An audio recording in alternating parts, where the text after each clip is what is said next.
In July 2026, a court approved the distribution of Nipsey Hussle's estate, and his daughter Emily received the entire fortune paid out in cash, trademarks, and business interests. So what actually is inside Nipsey Hussle's daughter's inheritance? Here is what we know. The inheritance. On July 7, 2026, TMZ published details from court documents confirming that Nipsey Hussle's two children had received their shares of his estate. The estate was valued at an estimated $11 million. His daughter, Emily Asghibom, 17, and his son, Cross Asghibom, 9, each received 50% in a combination of cash and other assets.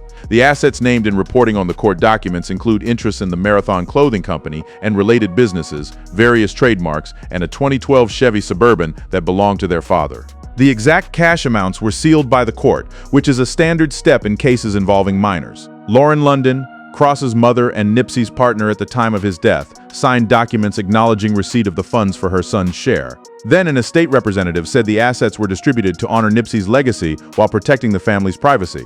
And the court's $11 million figure is only the floor of what Emily walked away with. Her share isn't just cash. It's equity in operating businesses and intellectual property that keep producing income year after year. A clothing company, a portfolio of trademarks, and a stake in a brand that reportedly generated $10 million in sales in the weeks after her father's death and pulls in an estimated $5 million in annual revenue today. That is the difference between a payout and an inheritance. Hers is not a one-time windfall, but an ongoing source of value, the kind of fortune that compounds instead of shrinking. The number that matters most, though, is not $11 million. It is the number the estate started at. When Nipsey was shot and killed on March 31, 2019, outside his Marathon clothing store, at 33 years old, with Emily around 10, he died without a will. That placed everything under California probate law, which made his two children the sole beneficiaries, each entitled to 50%. His brother, Samuel "Black Sam" Asghibom, was appointed administrator. The first probate filing listed the property at approximately $2,035,000. A later court appraisal filed around late 2020 put the estate at roughly $4.1 to $4.2 million, including business interests such as All Money and No Money Out, Inc., valued at over $2 million, and Nipsey's likeness and trademarks valued at around $913,000. That appraisal excluded key assets, his publishing rights, his unreleased music, pre-death trusts, and the master recordings he owned outright. At his death, Celebrity Net Worth estimated his total worth at $8 million. Notice the gap between that number, the $2 million filing, and the $4.2 million appraisal. Probate filings counted only the assets that passed through court and left out some of the most valuable pieces, which means the true size of what Nipsey left behind was always bigger than the paperwork showed. Over the next 7 years under Black Sam's management, the estate grew from that $2 million filing to $11 million, roughly 5 times over. The Marathon clothing brand kept operating and expanding. Trademarks were monetized. The music catalog kept generating income. His debut album, Victory Lap, went double platinum and passed 1 billion streams on Spotify, and 2 of his records won Grammys in 2020 after his death. A Puma endorsement continued, with payments reportedly deposited into the children's trusts each year with no business strings attached. Black Sam has said in interviews that his goal was to keep ownership in Hussle's kids' names. The payout also came at a specific moment in her life. 2 months before the distribution, in May 2026, Emily graduated high school. Black Sam, the uncle who spent 7 years as her guardian and the manager of her father's estate, walked with her and received a standing ovation. Weeks later, the court approved the transfer of her father's fortune into her name. That timing fed a narrative that spread across social media in the days after July 7 that Black Sam grew the estate and handed Emily her share at 17. The court documents confirm she received it, and Black Sam's position as both administrator and guardian supports the framing.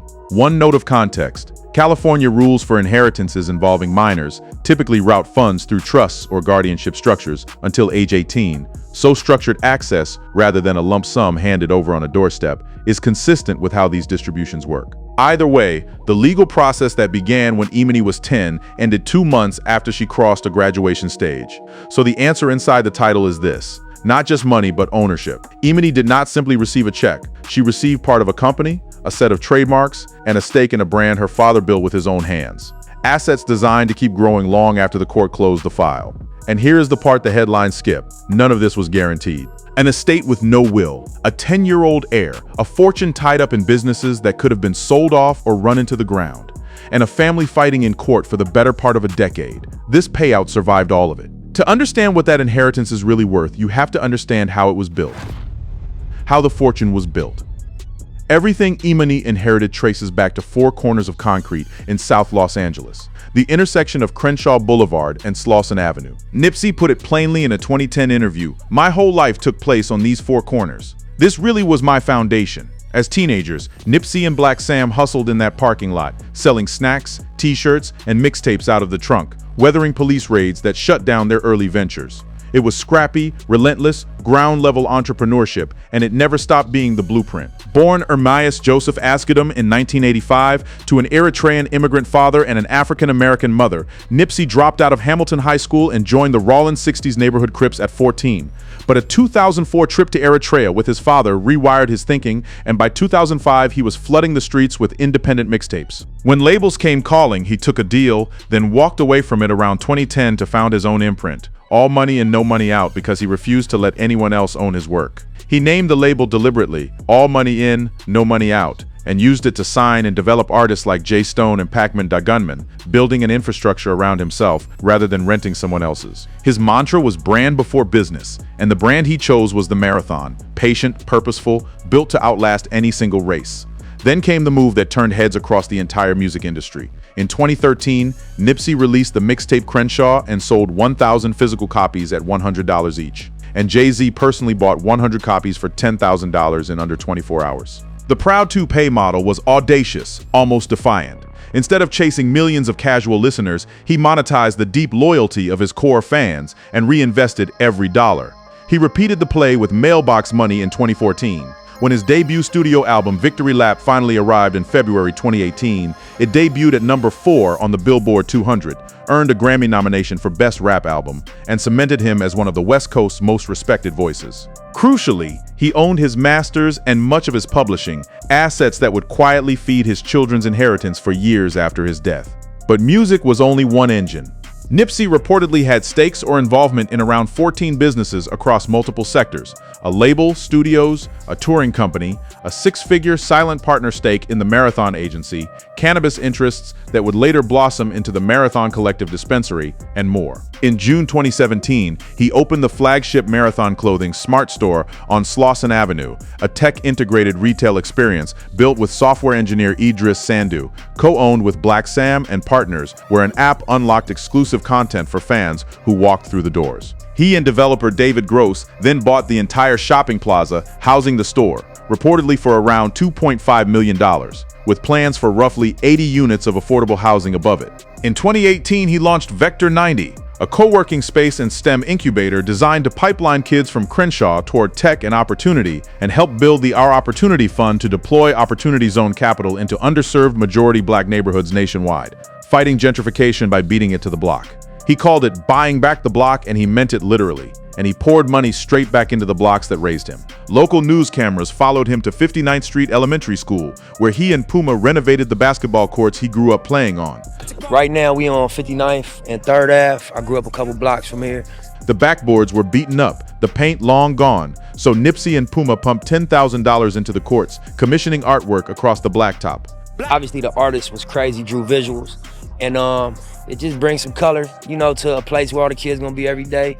When Nipsey was killed in 2019, that ecosystem could have collapsed. Instead, it exploded, and then it was carefully, deliberately grown. In the weeks after his death, Marathon clothing sales surged at least 100%, and one early report claimed the store generated $10 million in sales in that stretch, forcing a temporary closure of the flagship amid overwhelming crowds and bootlegging. Posthumously, Racks in the Middle and his feature on DJ Khaled's Higher won Grammys in 2020, and his catalog streams soared. Black Sam took the wheel from there, and this is the part of the story that transformed a $2 million probate, filing into an $11 million estate. He rejected acquisition offers to keep the Marathon brand in family hands, structured ownership so that the businesses sat in the children's names, and expanded relentlessly. A new flagship rose on Melrose Avenue. The company's overall revenue has been estimated at around $5 million annually, and its e-commerce arm pulled in an estimated $3.8 million in sales in 2025 alone, with strong order values and growth forecast into 2026. Then came the boldest swing, Marathon Burger, a dive into the food business with multiple California locations, including a Long Beach opening in March 2026, backed by Snoop Dogg and Cordell Broadus, and a first out-of-state location announced for Times Square, New York City. In 2022, the Marathon Collective Dispensary opened its doors, extending the brand into yet another lane. The brand's cultural gravity never faded either. Its authenticity kept drawing loyal fans and celebrity visitors, and experiential plays like the Marathon rooftop private shopping experience turned retail into pilgrimage. The original Slauson Lot, meanwhile, was reborn as headquarters for the neighborhood NIP Foundation, a youth hub with a recording studio and accountability programs, proof that the community mission survived the founder. Every trademark defended, every store opened, every burger sold pushed the value of the estate higher, and by law, all of it belonged to Emini and Cross. This was Nipsey's philosophy operating from beyond the grave: ownership over advances, equity over hype, a marathon over a sprint. But growing the fortune was only half the battle. Getting it into his daughter's hands would take a war of its own. The 7-year marathon to the paykout. The reason this inheritance took over 7 years to land is a tangled, painful saga of grief, courtrooms, and family conflict. And it begins with the way Nipsey died. On the afternoon of March 31, 2019, Nipsey stopped by his store unannounced, signing autographs and taking photos with fans in the parking lot. A man from the neighborhood, Eric Holder Jr., approached, and the two had a calm, roughly 4-minute conversation in which Nipsey warned him, in what witnesses described as a big brotherly tone, about rumors that he'd been cooperating with police. Holder walked away, got food, loaded a handgun, and came back alone. Nipsey was shot at least 10 times, including wounds to the head and a bullet that severed his spine. Black Sam arrived within minutes and performed CPR on his own brother, following 911 instructions in the parking lot they had hustled in as kids. Nipsey was pronounced dead at 3:55 p.m. Surveillance footage from surrounding businesses captured nearly everything. And after a 2-day manhunt, Holder was arrested. He was convicted of first-degree murder in July 2022 and sentenced in February 2023 to 60 years to life. Conspiracy theories swirled online, claims about documentaries and shadowy interests, but the court record, the footage, and the testimony all pointed to the same thing: a personal dispute that escalated into an execution. Commentators like DJ Academics later spelled out just how brutal the attack was, citing what was revealed around the trial. Nipsey would have been a paraplegic. He would have been relegated to a wheelchair for the rest of his life. Academics also landed on the point that made the tragedy feel universal, that no amount of success shielded Nipsey from a single moment of violence. The worst person on this earth's life, that same bullet could take the greatest person on this earth's life. 11 days after the shooting, roughly 20,000 mourners filled the Staples Center for his memorial. And in the middle of that ocean of grief, a small girl in white walked to the microphone. Imani, around 10 years old, stood before the crowd and shared a dream she'd had 2 nights after her father was killed. On the night of April 2nd, I had a dream. I was in a paradise, and in the dream, her father appeared behind her in the ocean water and greeted her the way he always did. He said, "What up, killer?" Because that's my nickname to him. Then she told the arena what she believed the dream meant. And I realized that Ermias told me what heaven was like. He told me it was paradise. But behind that heartbreaking moment, a legal storm was already gathering, and Imani was at the center of it because Nipsey died without a will.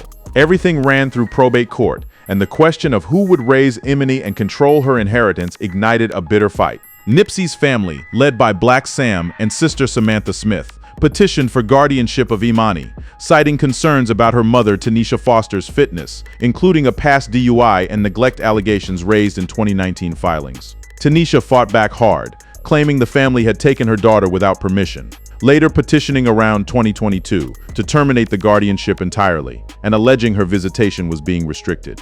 Layered on top were disputes between Black Sam and Tanisha over the estate itself, plus a trademark battle over the Marathon Continues slogan that the estate settled in 2021. Year after year, the money sat locked behind litigation. It's worth underlining why the process dragged on for more than 7 years. It wasn't debt and it wasn't outside claims. An early lawsuit from a music company over roughly $32,000 was quickly dropped. The delay came almost entirely from the intertwined battles over Imani herself, who would raise her and who would safeguard her half of everything her father left behind. Cross's side of the ledger moved more smoothly. Lauren London, who stood on that memorial stage with the children in 2019, cooperated with the process throughout, and reports consistently describe her lane of the probate as far less contentious. The breakthrough finally came in March 2025. A settlement granted Tanisha Foster joint physical and legal custody of Imani, then 16, while Black Sam retained a guardianship and oversight role. That agreement dissolved the last major obstacle, and the probate machine began winding toward distribution.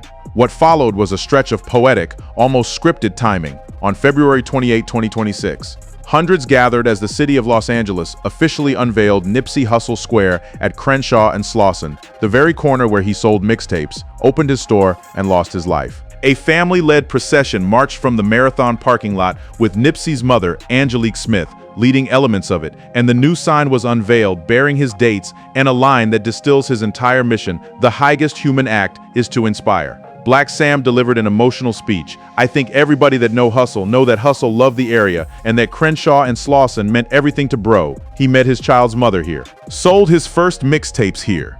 Lauren London revealed a prophecy Nipsey made early in their relationship.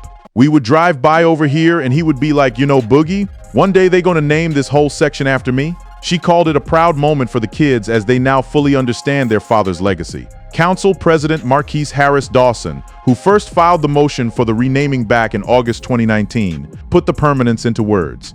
Businesses can come and go, ideas can come and go, but forever, generations from now, when people get off there at that train stop, they're going to know the story of Nipsey Hussle. Assemblymember Isaac Bryan spoke of carrying the legacy with responsibility to invest in community, to inspire, and to protect Black Sam at all costs. In May 2026, Imani graduated high school with Black Sam by her side. And in early July 2026, the court approved the final distribution. An $11 million estate, split 50-50, delivered to a 17-year-old daughter and a 9-year-old son in cash, business interests, trademarks, and one 2012 Chevy Suburban that once belonged to their father. Years before any of this, sitting on his grandmother's porch, Nipsey was asked what he wanted to pass down to Imani. He mentioned a notebook full of wisdom he'd been collecting for her, but his real answer was simpler, and it's the one that echoes now that his life's work legally belongs to her, and then the last piece of fatherly advice. The court called it $11 million, but strip away the numbers, and what Imani Asjedam actually inherited was something her father spent his entire life engineering on four corners in Crenshaw. Ownership. Not a check that shrinks with every purchase, but a company still opening locations, a catalog still streaming in the billions, trademarks still generating deals, and a name now bolted permanently to a Los Angeles intersection. The girl who was named from a jail cell, who stood in front of 20,000 mourners at 10 years old, walked out of a courthouse process at 17 as a part owner of everything her father built. An estate representative said the assets were distributed to honor his legacy while protecting the family's privacy, and that's exactly how Nipsey would have drawn it up. The marathon continues, and now it runs in her name. That brings us to the end of this video. For more interesting videos like this, click on the cards on your screen.